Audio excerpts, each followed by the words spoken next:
Olá, pessoas queridas, tudo bem? Se a gente ainda não se conhece, muito prazer, meu nome é Ana Paula Siqueira, sou especialista em Direito Digital e hoje eu vim aqui para conversar com você sobre a questão do bullying, das férias, do que virou crime, do que não virou crime, como que a gente vai proteger os nossos filhos disso tudo. Então, bora lá que a gente vai te dar uma explicação super simples, tá? Porque a ideia não é complicar, é facilitar, tudo bem? Então, vamos lá. Primeiro ponto, né? Todo mundo me pergunta se bullying é crime. Então, vamos lá. Bullying ainda não é crime.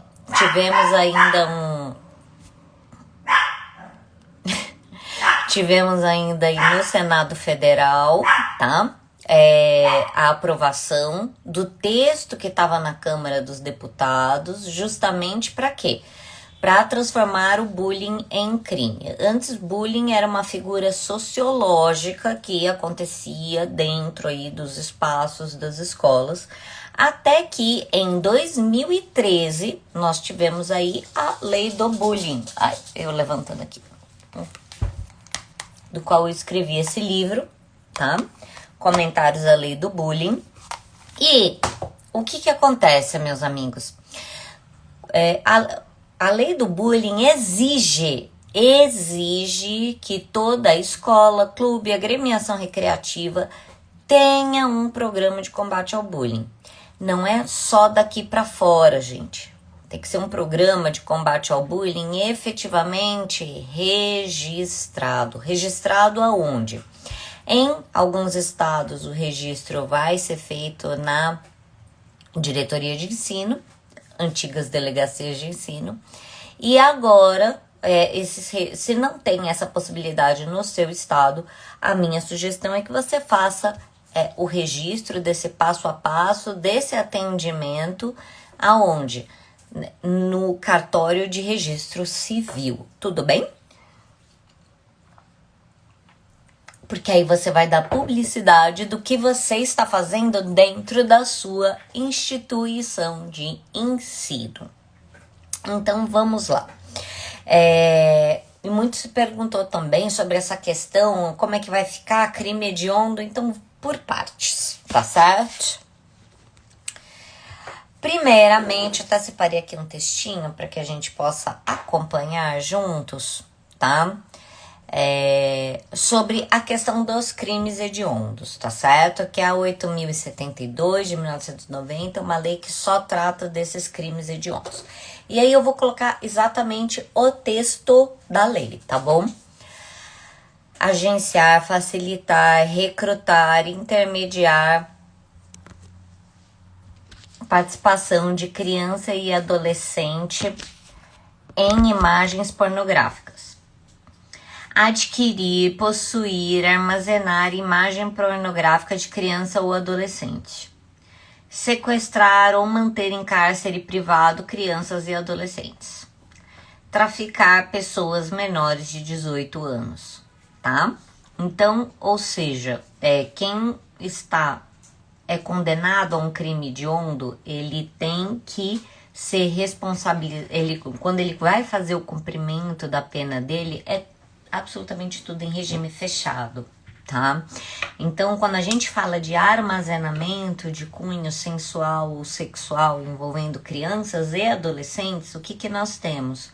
Temos aqui, de um lado, olha só, um caso extremamente comum, que muitas vezes a gente só pensa que é aquela pessoa louca, pedófila, que tá embaixo de um porão, que tá num porão, sabe? Enfim, enlouquecendo. Mas tem casos muito simples como, primeiramente, aqui a gente tem um adolescente 1, aqui a gente tem um adolescente 2. Eles estão namorando. E aí esse aqui manda nude pra esse manda nude pra esse, que manda nude pra esse, que manda nude pra esse. Tá certo? Então aqui você vai ter o armazenamento no celular 1 de fotos de crianças e adolescentes de cunho sensual ou sexual, e aqui também. Então, meus amigos, vejam, todas as vezes que esse armazenamento de conteúdo sensual ou sexual acontece, nós temos aí esse crime hediondo, né? Que é o 241B do ECA, tá certo?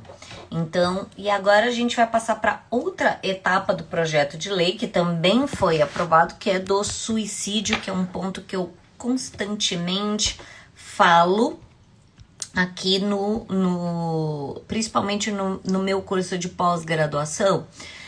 Se você ainda não conhece, eu vou deixar o link. Eu tenho um curso que é a primeira e única pós-graduação do Brasil em cyberbullying e compliance escolar.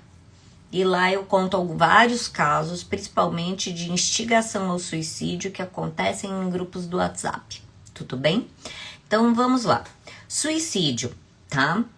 Que é a instigação ou auxílio ao suicídio. Ou seja, é aquela coisa da pessoa tá lá no grupinho do WhatsApp falando: por que você não morre? Por que você não se mata? Por que você não acaba com a sua vida? Isso agora entrou nesse texto de lei, tá? Bem como a automutilação. Pessoas que estimulam a automutilação. Nós tivemos uma época, alguns anos atrás, que era o bordado humano, né? Onde, principalmente mulheres, né, meninas, adolescentes, pegavam uma agulha e faziam o bordado aqui na própria pele. Então, fazer o bordado com o nome, enfim, era uma coisa extremamente dolorida e agora, felizmente, o texto inclui como agravante de pena, tá? Todas as vezes que você tem esse evento de instigação a essa automutilação ou instigação ao suicídio, tá certo? Então vamos lá, perguntas. Boa tarde. As escolas são obrigadas a implementar o programa de combate ao bullying? Sim, são obrigadas, tá? Lei 13.185 de 2015 exige que toda escola tenha programa de combate ao bullying.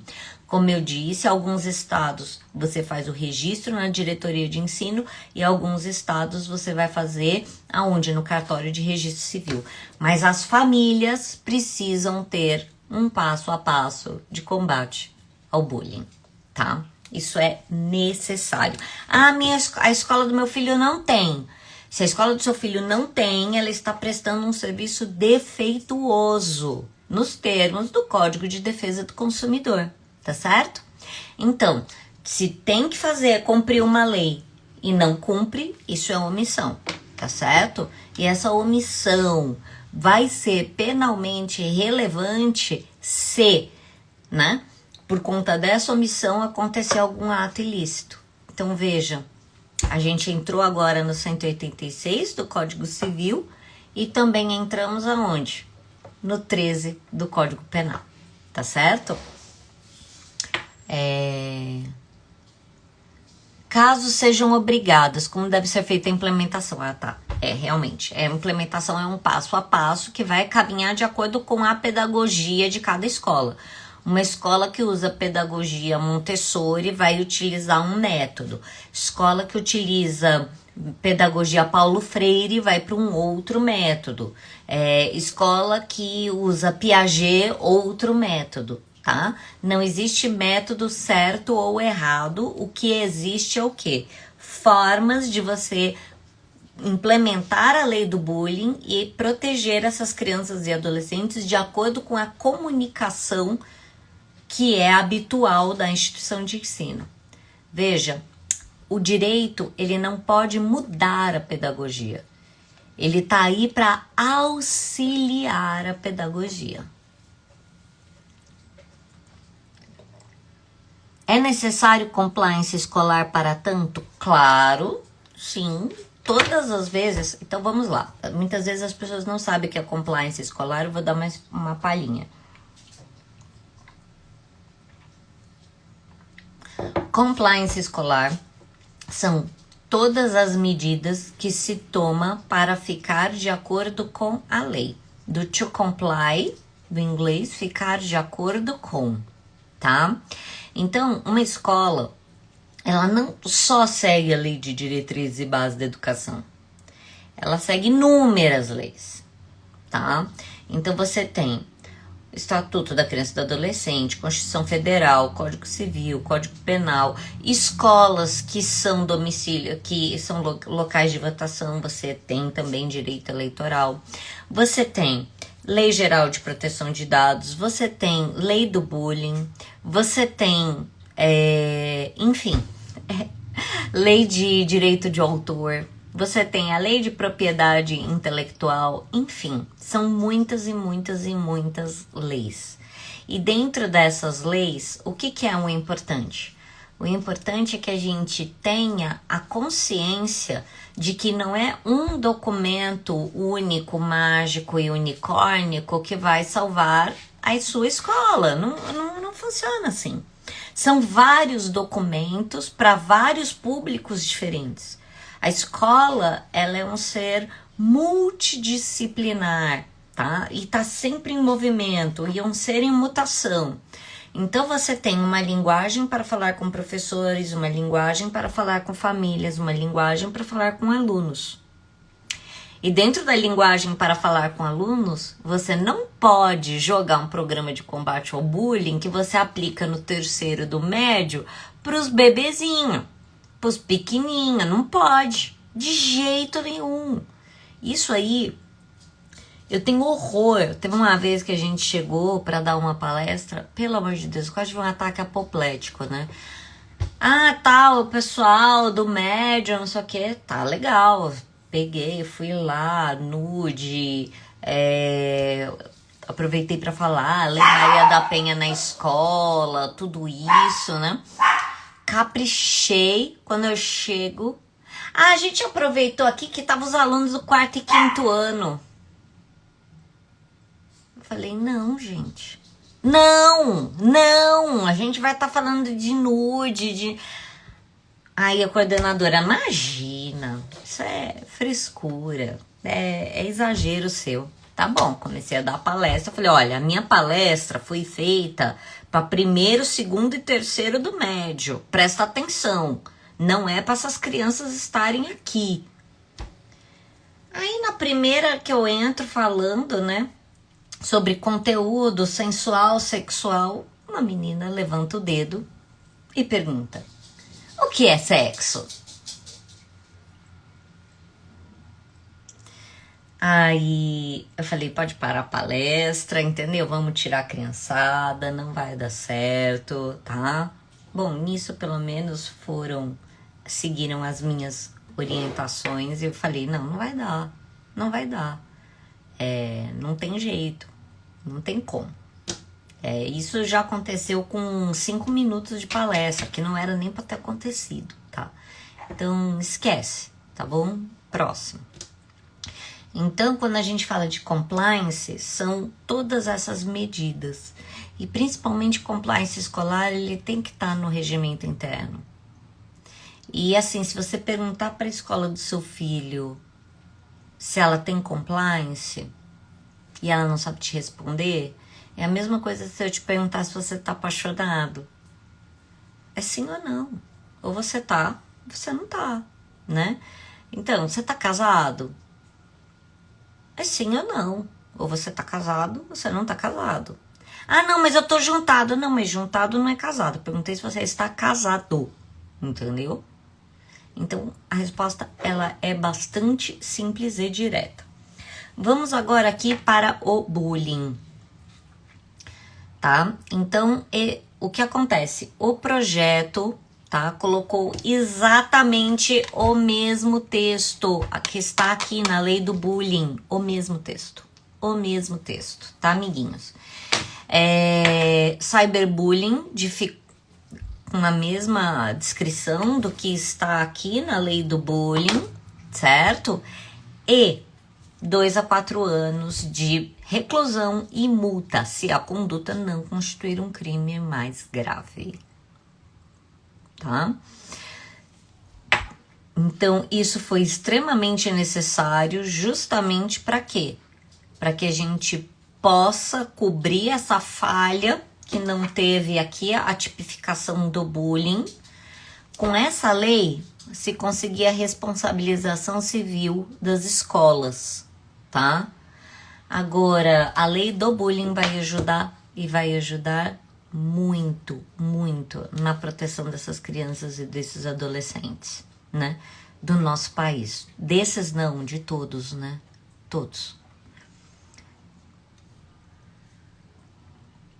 Então vamos lá, o projeto também atualiza o texto da lei para identificar quem exibir ou transmitir imagem ou corrente de vídeo, sabe aqueles compartilhamentos sem parar que tem no WhatsApp? Então, quem compartilha isso de criança ou adolescente em ato infracional ou ato ilícito, multa de 3 a 20 salários mínimos, tá certo? Então, atualmente o estatuto só penaliza quem exibe total ou parcialmente, tá? Agora não, compartilhou, colega, acabou. Se você compartilhou, você vai poder sofrer o quê? Essa multa desse compartilhamento, tá certo? E o compartilhamento ele é muito fácil de se comprovar, tá, meus amigos? Principalmente em rede social, né? E não se esqueça que o print, ele é eterno. Então, vamos lá. Outra medida inserida, tá? Outra medida inserida no ECA é a penalização de pai, mãe ou responsável que deixar de comunicar intencionalmente à polícia o desaparecimento de criança e adolescente. Pena 2 a 4 anos de reclusão e multa, tá? Então é necessário sim que seja comunicado. Foi perfeita essa alteração legislativa, mais do que necessária, tá? Justamente para quê? Para que as crianças não fiquem nesse limbo, né? E mesmo porque para que exija da própria autoridade policial medidas, tá? Medidas na hora que o pai faz a comunicação. Porque se você vai punir o pai que deixa de comunicar, né? O policial que deixa de investigar está prevaricando, tá certo? É o crime de prevaricação.